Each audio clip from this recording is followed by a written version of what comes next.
Hey, what's up, YouTube? Yeah, I got a question. I guess several questions. I guess more or less like a poll. I'd like to know what you guys want to see next as far as kit configurations. I got a few ideas for some different videos that I've been thinking about shooting. One is a all snare kit, uh, except for the bass drum, of course, but no toms, just all snares of different sizes and shapes and configurations. I thought that would be a lot of fun. I was looking at all the different types of snares I have, and I just thought that might be really fun to do. I know Thomas Lang has an all snare kit, but anyway, what do you think of that idea? I also have an idea of doing. I've been working. I don't know if you saw my latest video about the heel actuated bass drum. Thinking about making a setup with heel actuated hi hat and bass drum, and doing a kit, doing a video on that separately and together, I guess, showing the two different types of heel driven technologies that I'm working on to try and combat my neuropathy. So, because I can't feel my toes, it's hard to tell how far a pedal is open or closed. So, I think playing with my heels might do me some good, and maybe some other people too, because I've always been a heel tapper, not a toe tapper as much. Um, I just think that feels more natural. I don't know why nobody really made that. I know a couple companies have made the double action ones where you press down on the toe and you get a beat, and you press down on the heel and you kind of rock back and forth.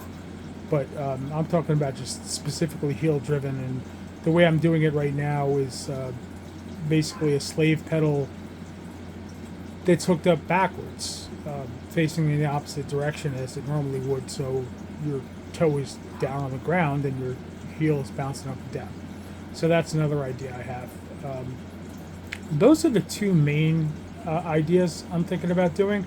But I'm also thinking about setting up the kit similar to Vegas Alien, that where the bass drum is off to one side, it's not the center of the kit anymore.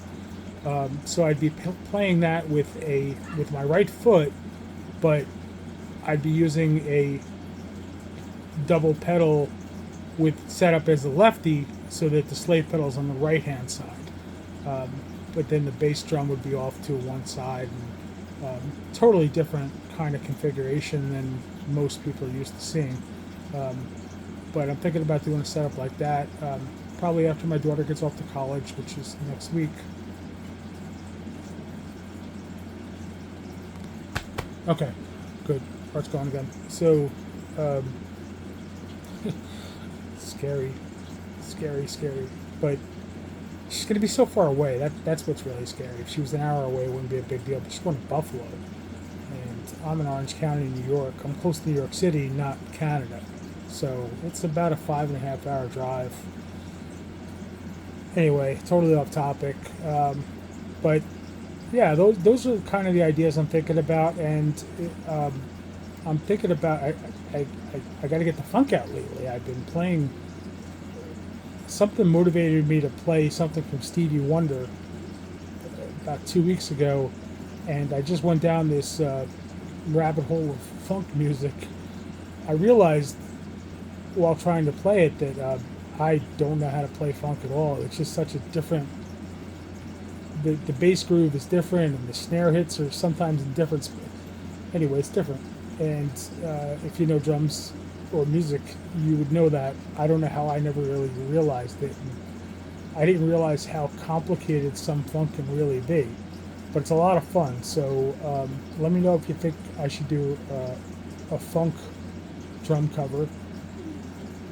Usually I typically do rock stuff. Really need to do more covers, and I know that I really don't have many on my channel, all things considered. But I tense up when I know the camera's on, and then I get steadfast on watching the sheet music so I don't make one mistake. I'm going to make plenty of them anyway, but in my mind I'm thinking if I watch the sheet music, at least I'll know where to go, even if I make the mistake. And I'm looking at notation for songs I've been listening to since I was, some of them like 13, and I should know these things by the back of my hand. But it's funny, you get behind the kit and you think you know a song until you start to play it. Kenny Aronoff, I remember him saying that in his book. You think you know a song really well until you try and play it, and then you realize, like, oh, I didn't know he was doing that. Oh, wow, wow. Did you realize Bono was playing the hi-hats exactly the same time as the snare on rock and roll, and he comes in on the end of three, and all these different things you don't realize until you try and play a song. So anyway, I'm thinking about doing a funk song, maybe something simple, just to get my toe in the pool. September, Earth, Wind, and Fire, I was thinking about. But I'd really like to do a Sir Duke, Stevie Wonder. That's been one of my favorite songs since I was about 12. Whenever Songs in the Key of Life came out, I've always loved that song, and it's a great tribute to music in general. But that's what I really like to do. I don't feel confident enough yet to do it, but maybe a little more practice. And I'm thinking about putting, this is probably the last question as to what kind of videos you might want to see. I'm thinking about putting some lessons online. I started taking lessons just a couple weeks ago from this guy, John O'Reilly, at Water Wheel Music in Milford, PA, and he's phenomenal, but it's kind of like back to basics. John, you don't know how to play a paradiddle, let's start here. And some of the things he's showing me, I was thinking about posting, just the exercises, what to do on a practice pad, and how to do them. I'm not trying to take away his teaching at all, just trying to show you what he's been showing me, and then maybe that'll help hopefully other beginning drummers, or maybe even more experienced drummers. But that's just I battled with this internally because I've been playing for a year, and I'm going to start putting up drum lessons. I could teach you how to drive a car pretty good, but I've only been playing drums for a year. But I guess I still know more than somebody that's only been playing for a day, or a week, or a month.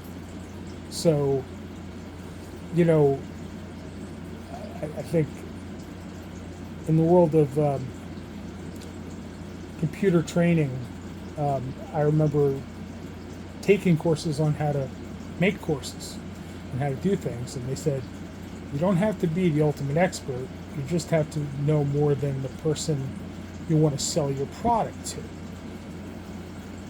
which makes a lot of sense, right?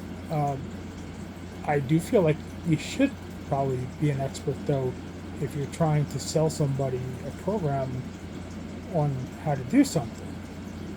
So I never bought into that, and that's probably why I never came out with my own product. But I'm not trying to sell anybody anything. I'm just trying to show people it doesn't cost you anything.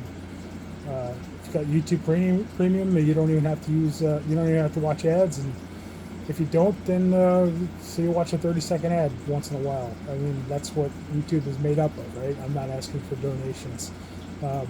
So maybe it would help some people. I don't know.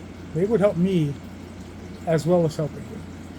So if you want to see anything with any kind of drum lessons, let me know. And anything else you'd want to see on the channel.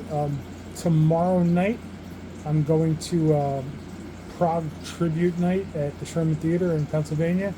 It's I forget the name of, I don't remember the name of either band actually, but one is a Yes tribute band, and one is a Kansas tribute band. So that should be a lot of fun. So I'm going to get some footage there, definitely. I forget what row I'm in. Definitely up front.